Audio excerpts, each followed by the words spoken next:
That song gets me fired up every It's time. So great. Lee Greenwood, so great. Great guy, too.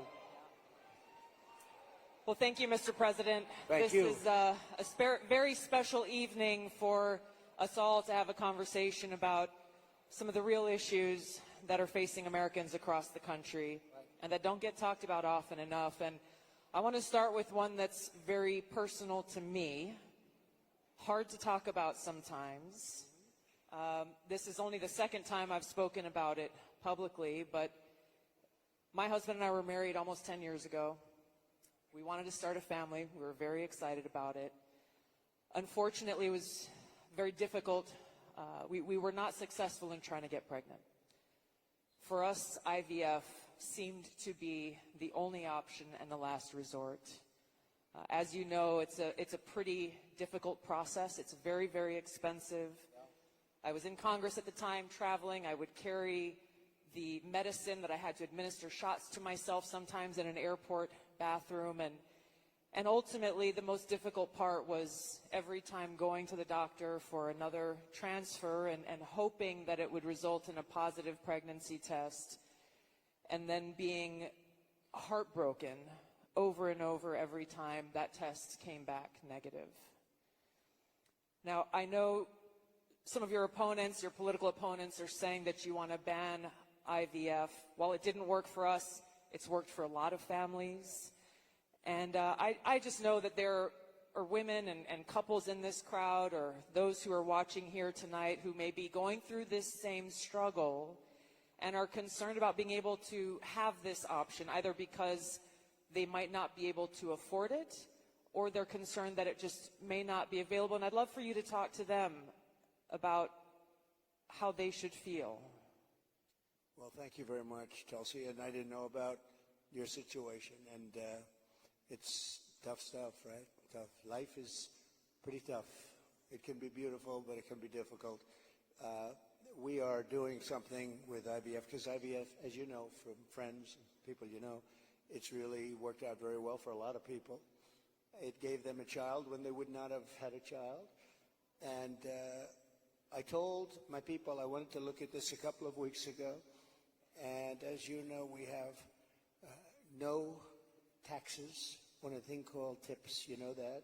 And I said, tell me, we did three things. We did that, and we did no tax for seniors on Social Security benefits. We want to have that. And I've been seeing a lot of IVF, and I kept hearing that I'm against it, and I'm actually very much for it. In fact, in Alabama, where a judge ruled against it, and I countered the judge and came out with a very strong statement for it. And the Alabama... You were very quick in your response to that. I was, but they were too. They were amazing. The legislature approved virtually my statement. I'm in full IVF, and it has really gone, it's terrific. And I said, so with the tips and with the Social Security, the no taxes on Social Security, I said, maybe for IVF, and I've been looking at it, and what we're going to do is for people that are using IVF, which is fertilization, the government is going to pay for it, or we're going to get or mandate your insurance company to pay for it, which is going to be great. We're going to do that. I can't tell you how life-changing that would be for so many families, because it costs a lot of money. A lot of people go into debt just for the hope of being able to start their own family. Well, it's big, and you know what? We want to produce babies in this country, right? We want to produce babies. So I think it's going to be something we sort of announced it a little bit. We were in a great place, Michigan. We all love Michigan, right? We're going to bring back the car industry, and we're going to get a lot of it back to Michigan. They've been taking our cars away. They've been taking our manufacturing away over years, over decades. And if you look at it today, it's a shell of what it was years ago, but we're going to bring it back. Mexico is right now building massive car factories, actually being financed and built by China, and they think they're going to sell their cars back into our country. It's not going to happen. That's not going to happen. Oh, listen to that. That is not going to happen. But so many things have gone wrong in the car industry. The union leadership has been horrible. I think I'm going to win by 85%, the union, but because we're bringing it back. And we're going to have electric cars, but we're going to have gasoline-powered cars, and we're going to have hybrids. We're going to have every kind of car. We're not going with just that. But I just felt that it would be a good place to announce it, and we did sort of the announcement there a little bit, and now we do the big announcement tonight in front of all of these television stations, all of the fake news, the fake, they're all over the place. They're all over the place. I don't know what's going on. We don't even know, I was saying, because we're doing this. And I finished, and I figured I was going to come here, and we were going to make a speech. I had a speech all set for you. I was ready. They said, sir, you're actually doing a town hall. I said, oh, nobody told me that. I said, who's doing it? They said, Tulsi. I said, well, that's at least good news. I've been a fan of hers for a long time, I have to tell you. So I didn't even know. I'm in the plane, and I'm looking over some material, and we're going to give you a hell of a speech tonight. We were set to give you one hell of a speech. They said, no, sir, it's a town hall. I said, why doesn't somebody tell me this stuff? And I don't even have any idea who we're doing it for. I don't know. Is it for a network or what? I see a lot of television all over the place, so maybe it's on all of them. But I did get to see the strangest thing today. I looked at the news conference of Kamala. I call her Comrade Kamala.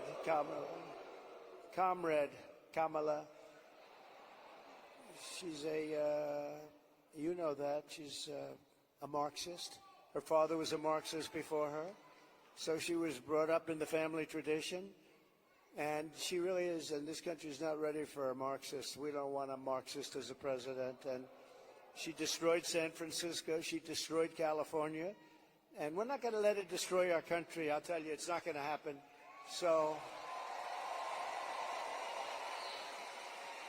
but just to finish, so for some reason she doesn't want to talk to anybody. So she's either not the smartest light in the ceiling. I'm trying to be nice here. I want to be. They say, be nice, sir, be nice. It's hard to be nice when somebody is destroying your country and wants to destroy your country. It's hard to be like nice. But she is, she was a terrible vice president. She was a terrible border czar, worst in history probably, not just in this country. But the border, millions and millions of people, I say 20 million plus, have poured through the border during their term. I had the safest border in the history of our country. They have the most unsafe border in the history of the world. And they're coming through. And many of them are from prisons and jails. There's a slight difference, as you know, prisons and jails. Many are from mental institutions and insane asylums. And many are terrorists. And they're pouring into our country at a level. I don't know if you saw the news today, Tulsi. They had a group of, a lot of them, Venezuelan people with lots of machine guns taking over a building someplace. I'm looking, I'm saying, where is that? They went in and they took over a building. This is just the beginning. They're taking their criminals from all over the world, not just South America, not just Venezuela, which you've been reading about. All over the world, they're taking their criminals and they're dumping them into the United States. Kamala is allowing it to happen. And they actually want to give them papers. They want to make them citizens, and they want to give them your Social Security. They want to give them your Medicare. And your Social Security will collapse under her. I'm the one that's going to protect the Social Security. But they're coming, I will totally protect, as I did for 4 years. And there was no age increase, there was no anything. We're going to protect. They destroy you with inflation, and then they want to destroy your Social Security. It's not going to happen. But this is going to be the most important election in the history of our country. So I just want to say that it's an honor to be with you tonight. It's a forum that's very different because I have no idea who the hell is broadcasting it. But all we'll do is we'll talk because we're friends. I love this state. I gave them Marinette. We gave them a very big, Tulsi, we have a ship contract. And as you know, we gave Marinette yards, but we gave them a tremendous contract. They wanted it all over the country. I said, we're going to get it for Wisconsin, and it's a big one. And they're doing a great job, I understand. So we got that. And we're going to have a good time tonight. So let's go. Mr. President, you talked about immigration. We actually have Amber here who's quite concerned about that, and she's got a question for you.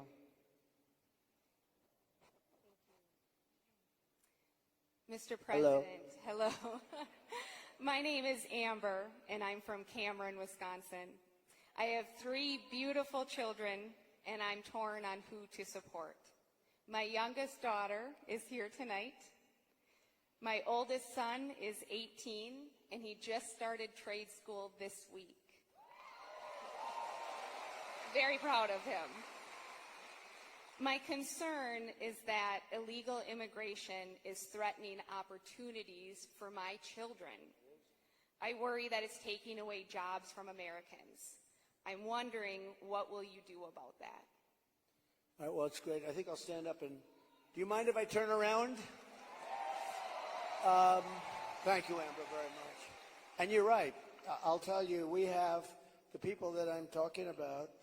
They're pouring in at levels never seen before. They're coming in by millions and millions, and a lot of them are taking the jobs for the black population, the Hispanic population, and unions are going to be very badly affected because, and I was talking to some of the union heads who I actually do get along with, but they're very concerned about it because the jobs that are, the people that are coming in are just taken, and it's going to start with the black population. African Americans are losing their jobs, and I don't know if you heard the latest statistic that of the jobs that these people created, which is very little, every single job was taken, about 107% was taken by illegal immigrants. There's been no job creation from them. The jobs were filled by illegal immigrants.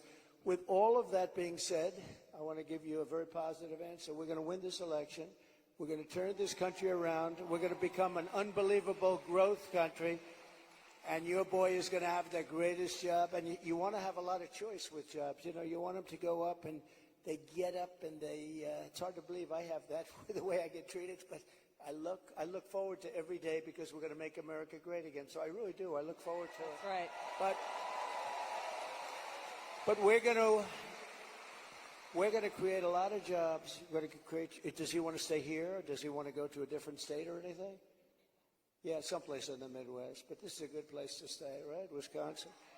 So we'll be creating tremendous jobs for our country, and we're also turning away. You know, we're going to be closing the border, really closing it. By the way, did you see? So Kamala was for defunding the police. She was for open borders. She was for everything that you're not against. I could go through 14 different. She's changed in every single one of them. In fact, I think we should see the man in the red hat and the beautiful woman in the red hat says, "Make America Great Again." Perhaps we should give Kamala a "Make America Great Again" hat, right? But the problem is, that's not her belief. Her belief is open borders. Her belief is getting rid of Social Security. Her belief is doing all of these plans like for health insurance, where you have one big government-run mess. And if you have private plans, a lot of the people in this room have private plans. They're incredible plans. They worked hard to get those plans, and that's what they want. But with her, she wants to have, it's really a communist type of government. And I just saw her, Tulsi, she was sitting behind a desk doing this interview, and I said, "Dana Bash, you could make yourself big tonight. All you have to do is be fair." I haven't seen the questions, but they gave out a sample. In fact, she's going to be on later on tonight with a tape. It was a tape. We're doing it live. Why are we doing it live and she's doing it taped? But that's right. He's real. But she was sitting behind that desk, this massive desk, and she didn't look like a leader to me, I'll be honest. I don't see her negotiating with President Xi of China. I don't see her with Kim Jong-un like we did with Kim Jong-un. So we're going to have to see what happens. I'll tell you what, November 5th is going to be the most important day in the history of this country. Will be. Mr. President, there are a lot of people who want to feel hopeful about our future. I want to introduce you to Luke, who is one of those people. Hi. Hello, Mr. President. Good-looking guy. Thank you. My name is Luke Pulaski, and I'm a junior here at the University of Wisconsin-La Crosse. I'll be voting for the first time in November, and I'm researching each candidate. I have two questions for you. First, as I've been living on my own and buying my own gas and groceries, I have noticed that everything has become more expensive. For me personally, I try to eat healthy and stay lean. A pound of meat has gone from $4 to almost $7. I also would like to buy a home someday, but that seems just impossible now. What's your plan to make life more affordable and bring down inflation for someone like me? Very good. Thank you. Good. It's probably the question I get most. You know, they say you're going to vote with your stomach. I don't know if you've heard it, but it's a little bit true. And groceries, food has gone up at levels that nobody's ever seen before. We've never seen anything like it, 50, 60, 70%. You take a look at bacon and some of these products, and some people don't eat bacon anymore. And we are going to get the energy prices down. When we get energy down, you know, this was caused by their horrible energy wind. They want wind all over the place. But when it doesn't blow, we have a little problem. This was caused by energy. This was really caused by energy and also their unbelievable spending. They're spending us out of wealth, actually. They're taking our wealth away. But it was caused by energy. And what they've done is they started cutting way back. We were in third place. When I left, we were by far in first place, beating Russia, beating Saudi Arabia. And we were going to dominate to a level that we've never seen before. And then we had a bad election. I'll be very nice. I'm supposed to be nice when I talk about the election, because everybody's afraid to talk about, oh, please, sir, don't talk about the election, please. You know, if you can't talk about a bad election, you really don't have a democracy if you think about it, right?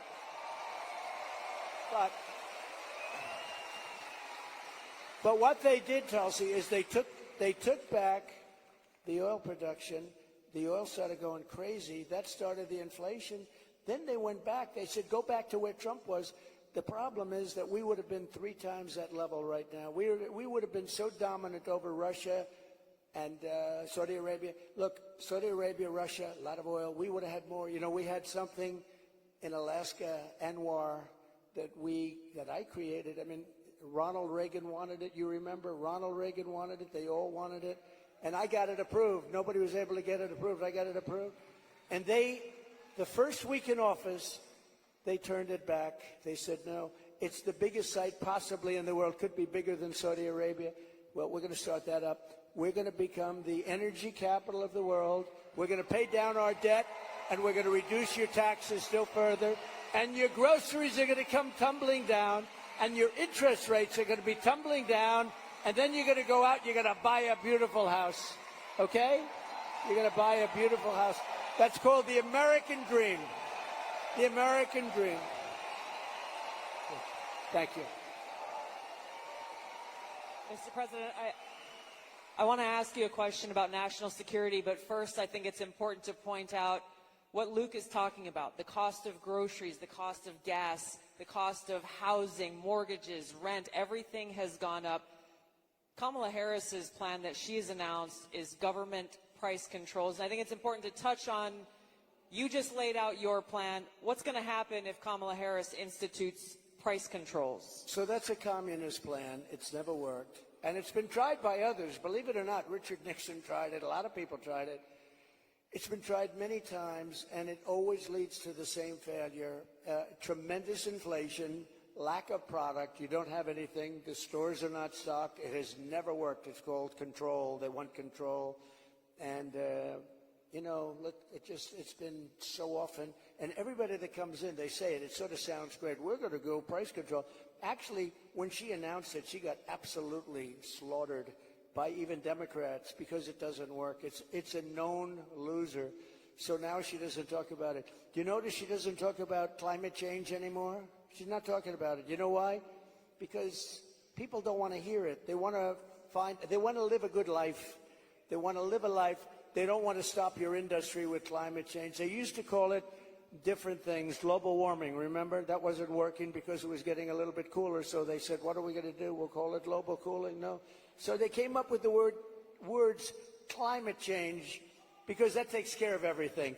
Climate change. The climate's changing, but according to them, we're all going to be gone in about, what do we have, 3 years left? They had 12 years, remember? So in about 3 years, let me tell you, we do have a problem, though.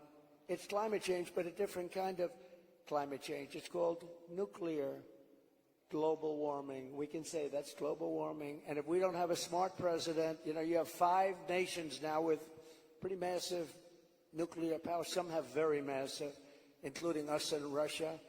China's behind, way behind, but within 4 or 5 years they'll catch up. And we don't want them to catch up. Look, the biggest problem, in my opinion, the biggest problem our country has, the biggest problem the world has, is nuclear weapons. They are a destructive force, the likes of which nobody has ever seen before. And we have to make sure they're never used. We have to make sure it's not going to happen. You're exactly right.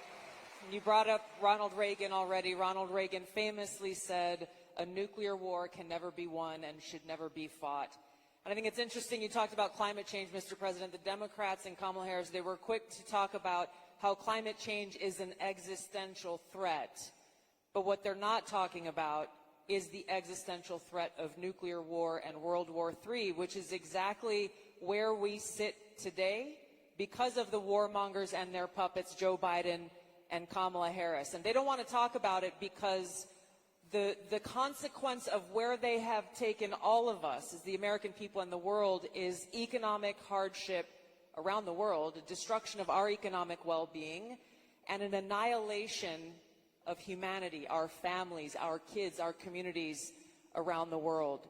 There was a recent poll that YouGov did that pointed out over 60% of Americans feel that World War III and nuclear war is going to happen within 5 to 10 years. And when I heard that, I felt so sad because they're at a point where they feel like this outcome, the annihilation of the world, is inevitable. So I wanted to ask you about this because it's important that people understand what kind of leadership you bring, what you will do to stop this slide towards nuclear war and World War III so that we can feel hopeful again. Well, thank you. So Viktor Orban, a very strong leader from Hungary, Prime Minister of Hungary, they asked him recently about what's the problem in the world. A few years ago, during my time, we had no problem. We didn't have Israel being attacked. We didn't have Russia attacking Ukraine. And they asked him, why is it so bad now? The Middle East is on fire. So many places are on fire, and there are plenty places that could very well and very quickly catch on. What's the problem? He said, you have to bring Trump back as president of the United States. You will have no problem. He single-handedly kept things, and it's true. And I could do it with telephone calls by being smart. But literally, he said, you have to bring Trump back. Now, he used a term I wouldn't use. He said everybody was afraid of Trump. You know who was afraid of Trump? They said China was afraid of Trump. Russia was afraid of Trump. They were all, and I don't want to say that. I will say this. They respected me and they respected our nation. They don't respect our nation anymore.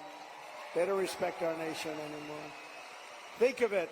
What would the world be like if Russia didn't do what they did, and they would have never done it? I used to speak to Putin about it. I had a very good relationship.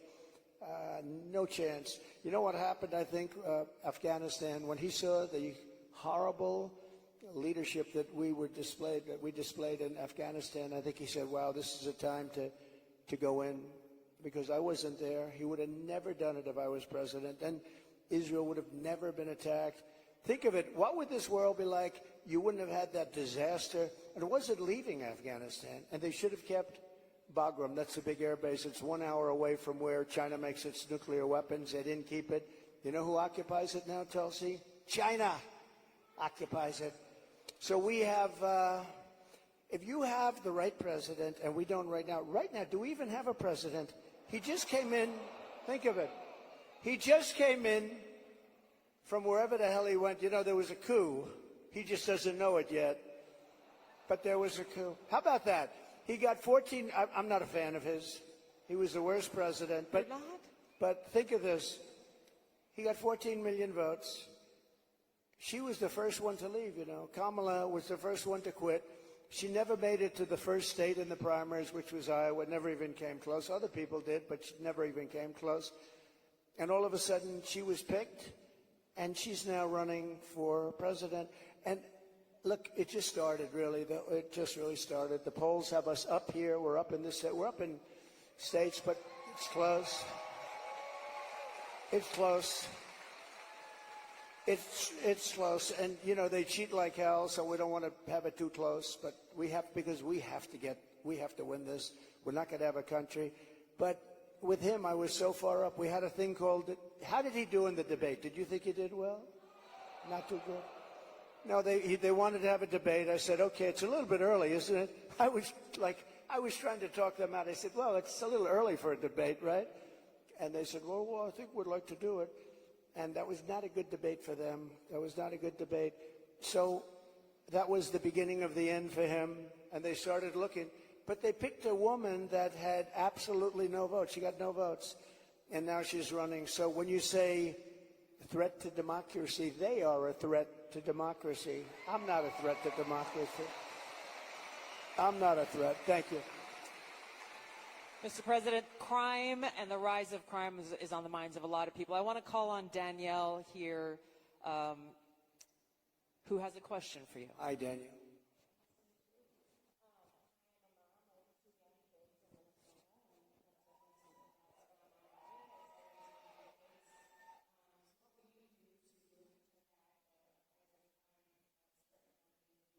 Well, you get a lot of those questions from Minnesota. But you get a lot of those questions because Minnesota, I mean, they picked this guy.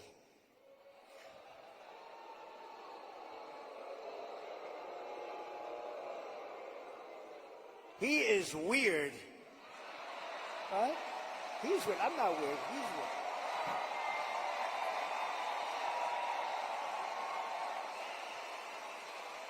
No, he's a weird guy. He's a weird dude. You know, see, they come up with sound bites. They always have sound bites.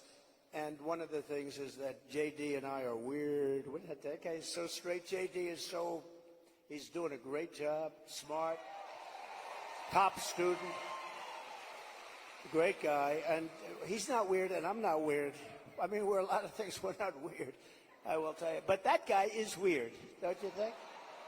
You know, he signed for, and this is, who would think that this is even happening in our country with men playing in women's sports and all of this, but he has it at a level that nobody can believe. A bill that every boy's bathroom will have tampons. Okay. Hence his name, Tampon Tim. But think of it. Think of it. And you know, on the question of abortion, he is the one. Abortion in the 9th month. And if the baby in Minnesota, and I'd love to win Minnesota because those people aren't digging this guy. They're not digging this guy. But think of this. 6 states, Minnesota's one of them. If the baby is born, you're allowed to execute the baby think of that, after birth in Minnesota, you're allowed to execute. And you remember the former governor, not the current governor, who's terrific, Len Youngkin. We're going to win maybe Virginia. We could do that. But the former governor, and he said, you sit the mother down and the father down. You sit them down and you talk. And the baby is born and you make a decision what to do. He meant, do you execute the baby after birth? And according to what they have passed and legislation, in Minnesota, they're allowed to execute the baby after birth. And this guy is a participant. And that's why she picked him, because she is, in fact, a Marxist/communist. Remember, I'd say all the time, our country will never be socialist, right? We will not have a socialist. Well, I was right. We skipped socialism. We went to communism. This woman has to be stopped. Mr. President, we have time for one final question. I don't know if we can get a mic to Bernardo. He's got an important question, given very soon we will be honoring the anniversary of September 11th and all of the lives that were lost on that tragic day in that tragic attack where we were attacked by radical Islamist terrorists. And Bernardo wanted to share his thoughts and had a question for you on this. Thank you. Mr. President, my name is Bernardo. I'm a voter here in Wisconsin, live in the wonderful La Crosse County here, and I'm also a father of 8. I have 7 here with me.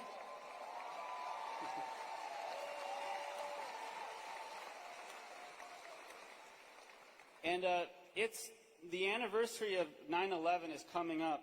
I'm concerned that we're more vulnerable now than ever.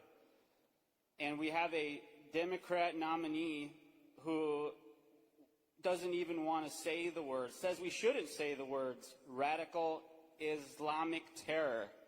How are we going to protect America from a terrorist attack? First of all, it's a great question. And, you know, we have radical Islamists pouring into our country along with everybody else right now. They're coming in at levels that nobody's ever seen before. We kept them out. We had 1 year where Border Patrol put down, it was, I believe, 2019, where they, and I don't believe this, I don't believe it's right, but I'll take it. They said 0 came in 20, that was my term, 0. Now we have thousands. I'd like to say that was true. It's probably not because I can't imagine that. But we were very tough on that. Now they have thousands and thousands coming in, along with the prisoners and along with the crime. And remember, a lot of these countries like Venezuela, their crime is way down because they've moved their criminals into our country. It's not even believable. But your question on Islamists and all of the jihad and all of the things that they talk about, they have to respect your country. They have to respect your leader. You know, I had no radical Islam crime for 4 years, and I didn't want to talk about it. I talked about it after, but I didn't want to talk about it during. I don't want to say like, I had absolutely, and the next day you get hit. But we had none, 4 years of it, because they respected your president, they respected your country, and we have to bring back that level of respect, and we're going to do it. We're going to do it. And we're not letting the wrong people into our country. Okay, thank you very much. Great question. Thank you, Mr. President. I know you have run out of time here, but thank you for having this conversation with the people of Wisconsin and people across the country who are watching and concerned about these very same issues. Thank you, Mr. President. Thank you everyone, much. for being here. Thank you, everybody. Vote. Vote. Thank you, everybody, very much.